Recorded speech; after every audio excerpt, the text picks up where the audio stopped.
Bonsoir Jean d'Aussonville. Bonjour. Vous avez remis aujourd'hui vos lettres de créance au prince Albert II. Comment vous avez vécu ce moment? C'est un moment où l'ambassade évidemment se sent très honorée, on est très impressionné à la fois par le protocole qui est déployé par la principauté, par la chaleur aussi de l'accueil du prince, du ministre d'État et du gouvernement. Vous avez été officiellement nommé le 1er août, vous avez pris vos fonctions le 1er août. Comment vous avez accueilli cette nomination?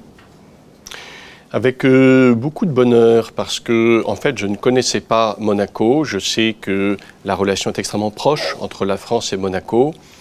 J'apprécie aussi la qualité de vivre ici, la chance d'être au bord de la Méditerranée.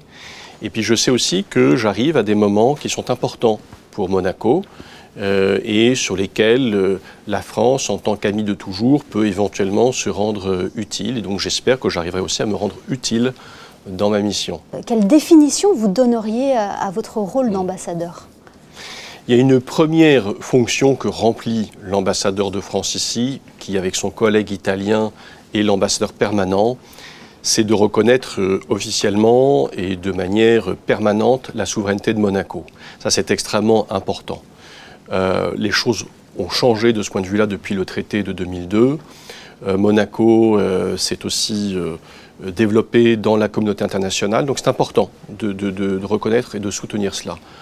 Un deuxième aspect, je pense, assez finalement original ou paradoxal, c'est qu'il est probable que je serai aussi l'ambassadeur de Monaco, en quelque sorte, auprès des autorités françaises, auprès de la société française, notamment pour souligner ce que Monaco fait de remarquable, ce succès extraordinaire économique, social et culturel, et qui parfois peut-être n'est pas assez connu de mes compatriotes. La principauté et la France entretiennent des liens de longue date, de très longue date, des liens fidèles. Est-ce que l'on peut parler de communauté de destin?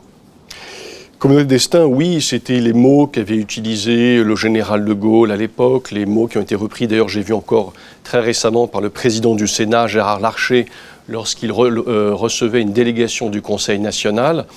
Et c'est l'expression qui traduit bien cette intimité entre nos deux pays, ce pacte multiséculaire autour d'une histoire commune, mais en même temps, je dirais comme dans une famille, vous vous aimez, mais chacun est chacun et l'autre est autre. Et cette altérité, il faut aussi savoir la respecter. Et je crois que c'est aussi mon rôle vis-à-vis des Français de dire que Monaco est un pays indépendant, souverain, avec sa culture, et il faut le savoir et connaître cette culture. La communauté française est nombreuse à Monaco. C'est d'ailleurs la communauté résidente la plus importante ici en Principauté. Est-ce que vous avez un message à lui adresser?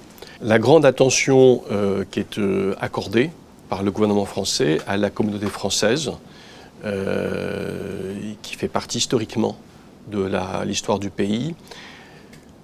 Une dimension aussi qu'on oublie parfois, c'est l'importance aussi des salariés français qui viennent travailler à Monaco tous les jours, plus de 40 000.